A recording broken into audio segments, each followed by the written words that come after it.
sekalian, hari ini kita akan membahas tentang hewan kurban, di mana di dalam Al-Quran Allah berfirman dalam Quran surat Al-Kautsar ayat 2 yang berbunyi Bismillahirrahmanirrahim, Fasholli lirabbika wanhar, yang artinya maka laksanakanlah sholat karena Tuhanmu dan berkurbanlah, sebagaimana mendekatkan diri kita kepada Allah. Dalam ayat tersebut Allah menggandengkan antara sholat dan ibadah kurban. Mengapa? Karena ibadah kurban memiliki kedudukan yang sangat istimewa dalam syariat Islam. Yang pertama, sebagian ulama berpendapat bahwa ibadah yang dilakukan dengan harta yang paling baik adalah menyembelih hewan kurban.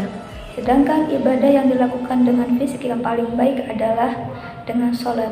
Maka sholat dan ibadah kurban sama-sama memiliki keistimewaan yang sangat bagus dan yang terbaik.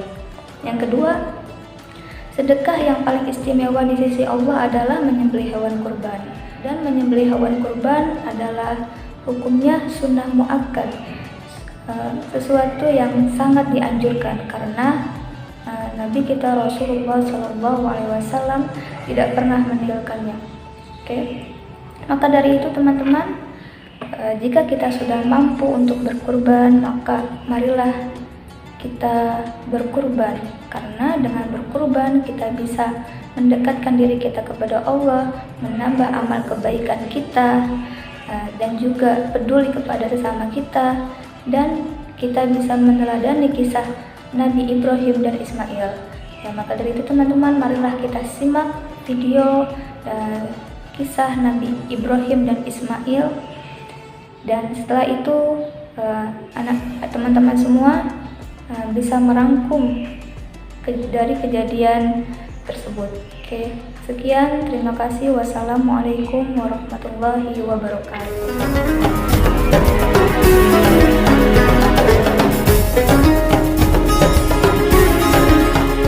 Ibrahim mempunyai dua istri.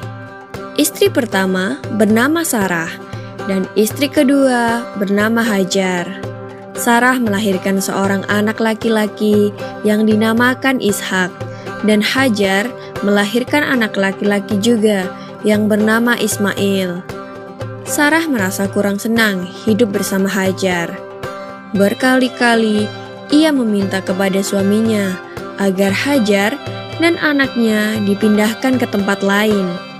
Akan tetapi, Nabi Ibrahim tidak segera menurutinya.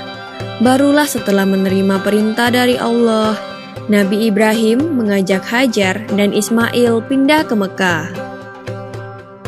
Ismail yang masih menyusu pada waktu itu terpaksa harus mengikuti kedua orang tuanya menempuh perjalanan yang begitu jauh dan melelahkan. Hajar dan Ismail ditempatkan di daerah padang pasir yang tandus, sunyi, dan terik matahari yang menyengat kulit. Tak ada seorang pun di sana kecuali mereka berdua. Setelah beberapa tahun Nabi Ibrahim alaihissalam meninggalkan anak dan istrinya itu, ia pun merasa rindu. Beberapa kali ia mengirim utusan untuk melihat keadaan anak dan istrinya itu. Dan ketika utusannya mengatakan bahwa anak dan istrinya dalam keadaan yang baik-baik saja, Nabi Ibrahim pun merasa lega. Ternyata kehidupan istri dan anaknya itu diberi serba kecukupan oleh Allah Subhanahu wa Ta'ala. Hajar dan Ismail dianggap sebagai pemilik dan pemimpin di Mekah, karena mereka berdualah yang pertama kali menetap dan bertempat tinggal di sana. Demikianlah Nabi Ibrahim tidak dapat menahan kerinduannya. Ia pun berangkat ke Mekah dan bertemu dengan Hajar dan Ismail di padang Arafah. Anak dan istrinya itu sedang menggembalakan hewan ternak yang cukup banyak. Dalam perjalanan pulang ke Mekah, setelah menggembalakan ternak, mereka beristirahat di Musdalifah karena kelelahan dan akhirnya tertidur. Dalam tidurnya yang sebentar itu, Nabi Ibrahim alaihissalam mendapat wahyu melalui mimpinya. Ia diperintahkan oleh Allah untuk menyembelih Ismail. Anak kesayangannya itu harus dikurbankan sebagai bukti patuhnya Nabi Ibrahim terhadap Tuhannya. Seketika itu juga Nabi Ibrahim terkejut dan berdebar-debar. Tampak begitu beratnya ujian kali ini.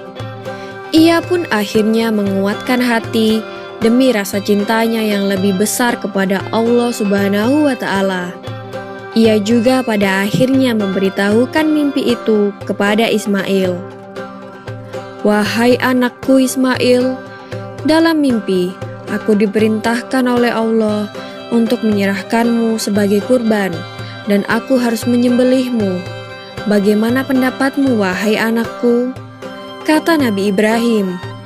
Ismail pun menjawab, "Wahai ayah, sekiranya itu perintah Allah, maka laksanakanlah apa yang telah diperintahkannya kepadamu. Aku akan tetap sabar dan ikhlas menerima cobaan ini." Dikisahkan iblis berusaha merintangi perintah Allah kepada Nabi Ibrahim. Berkali-kali iblis membujuk Nabi Ibrahim agar tidak melaksanakan perintah itu. Namun Nabi Ibrahim tetap melaksanakan perintah Allah, dan godaan iblis yang begitu dahsyatnya tak akan mampu meruntuhkan ketaatan Nabi Ibrahim kepada Allah. Nabi Ibrahim membawa Ismail ke atas bukit. Di sana, Ismail mengenakan kain penutup mata, dan pedang tajam pun sudah dipersiapkan. Ketika pedang itu sudah berada di leher Ismail, tiba-tiba tubuh Ismail pun diganti dengan seekor kambing yang gemuk oleh malaikat Jibril. Dengan demikian, selamatlah Ismail dari penyembelihan. Allah Subhanahu wa Ta'ala berfirman kepada Nabi Ibrahim, "Hai Ibrahim, kau sudah melaksanakan perintahku dengan ikhlas. Sebagai gantinya, aku berikan binatang ternak untuk disembelih. Ini adalah cobaan besar bagimu." Peristiwa itu terjadi pada tanggal 10 Dzulhijjah di Mina, dan sampai sekarang dirayakan seluruh umat muslim sebagai hari raya Idul Adha. Dan umat Islam yang melaksanakan ibadah haji juga dapat melakukan kurban di Mina sebagai penghormatan atas Nabi Ibrahim alaihissalam. Demikian kisah Nabi Ibrahim alaihissalam. Semoga kisah ini dapat mempertebal iman kita kepada Allah Subhanahu wa Ta'ala. Amin ya Rabbal Alamin.